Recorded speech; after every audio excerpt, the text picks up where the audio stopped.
Ce pain ne se pétrit pas, il n'a pas besoin de machine et il a cette croûte croustillante qui ressemble à celle d'une boulangerie artisanale. Si tu n'as jamais fait de pain, cette recette est pour toi. La levure et le temps travaillent pour nous.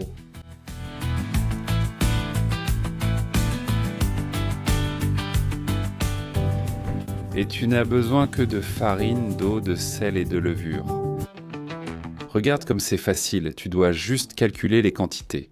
Je vais mesurer avec une balance. Si tu n'en as pas, tu peux utiliser des tasses. Regarde, 1, 2 bien remplies, 3 et un peu plus parce qu'avec les 3 bien remplis, on va presque atteindre un demi-kilo. Au total, un demi-kilo de farine. J'utilise de la farine de blé ordinaire, mais tu peux aussi utiliser de la farine de gruau. Une fois que tu as pesé, une fois la farine mesurée, il faut ajouter le reste des ingrédients. Utilise donc un grand récipient. Ajoute du sel, un peu selon ton goût. En général, on compte entre 5 et 8 grammes pour un demi-kilo. Une fois que tu as mis le sel, répartis-le un peu. Pourquoi ? Parce que le sel ralentit l'action de la levure. Donc si tu l'as déjà mélangé avec la farine, cet effet est largement atténué.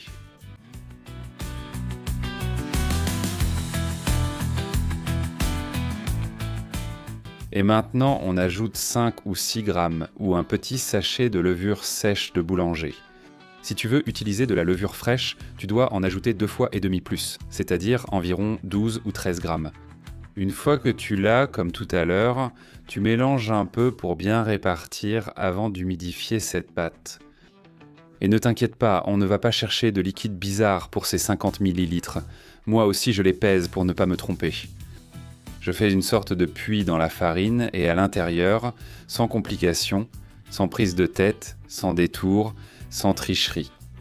Et maintenant, il est temps de mélanger.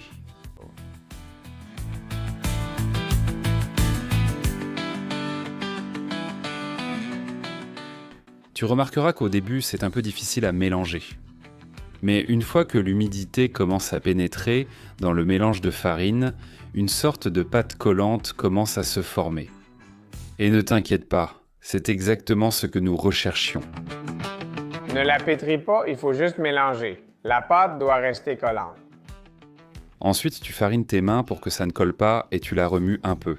T'inquiète, tu ne vas pas travailler longtemps. Juste assez pour qu'elle se détache complètement. En fait, si tu le fais sur un plan de travail ou une table sur laquelle tu as mis un peu de farine, ce sera encore plus facile. Ça prend 1 minute, 2 minutes maximum.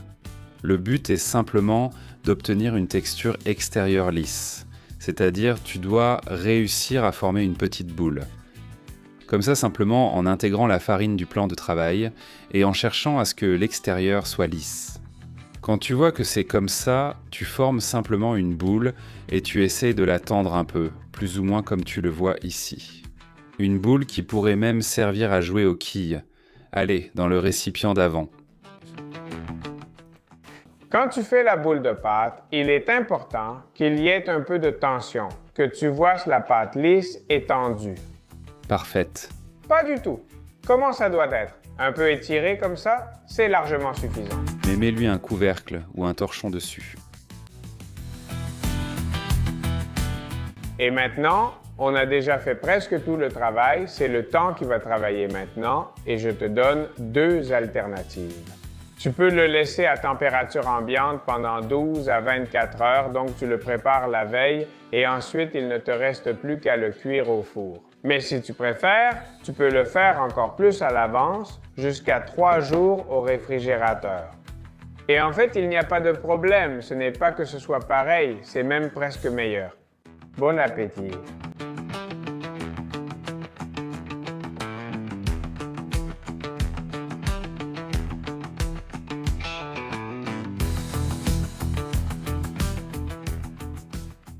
Quand tu voudras préparer le pain, regarde comme la pâte a levé. Et maintenant, avec les mains humides, tu la détaches un peu du bord. Si tu veux quelque chose d'encore plus efficace et que tu as une spatule en silicone comme celle-ci, regarde comme c'est facile. Il suffit de donner quelques petits coups et la pâte va se détacher du bord. Comme ça, tu peux la déposer sur un plan de travail fariné ou sur un tapis en silicone comme celui-ci. Il suffit simplement de la retourner et de t'aider de la même spatule pour faire un peu levier. Et ça se décolle. Ne mets pas ta main n'importe comment, on veut garder les bulles dedans. Et maintenant, tu la façonnes. Ne t'embête pas, ne la pétris pas. On veut juste qu'il ait la forme d'un pain. Donc pas question d'écraser. Si ça colle un peu, tu sais, la farine, c'est ce qui nous aide aujourd'hui. Et une fois que tu as une forme qui ressemble à celle d'un pain, il faut l'étirer par les deux côtés en cherchant à obtenir une texture bien tendue sur le dessus.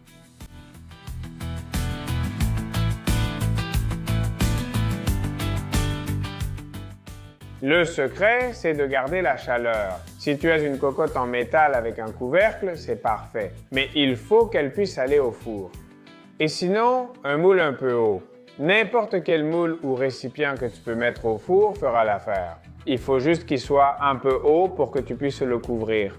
Oui, je sais que tout le monde n'a pas de couvercle, que tout le monde n'a pas un couvercle qui peut aller au four et qui résiste. Ce n'est pas grave. Regarde, je vais le faire sans. Je vais t'expliquer l'astuce pour en avoir une en l'inventant complètement.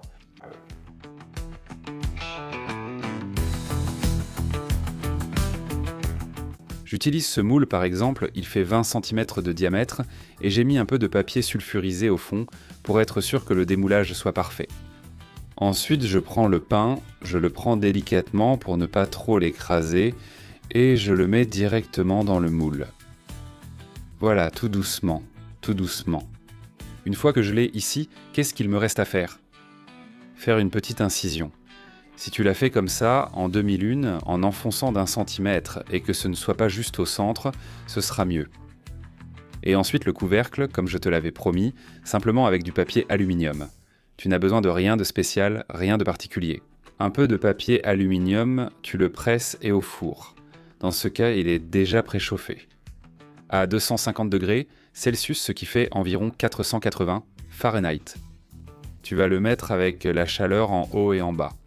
Après 25 minutes, on enlève le couvercle ou le papier aluminium et une fois que tu as fait ça, tu le remets encore 25 minutes ou jusqu'à ce que tu le vois bien doré. Parce qu'il est vrai que tous les fours ne sont pas pareils et que tous les moules ne chaufferont pas de la même façon. Une fois que tu l'as sorti, il ne reste plus grand-chose.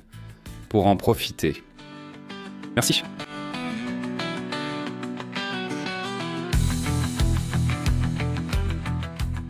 Quand tu l'auras sorti, la première chose à faire est de le couvrir et de le laisser tiédir bien couvert avec un torchon.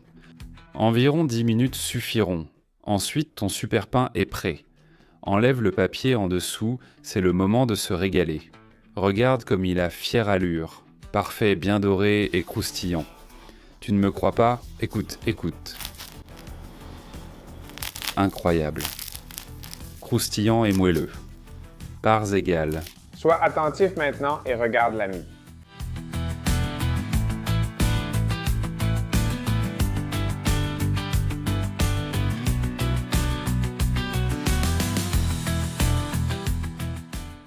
Si tu aimes le pain fait maison, et encore plus s'il s'agit d'une bonne miche, garde cette recette qui va te sauver beaucoup de repas.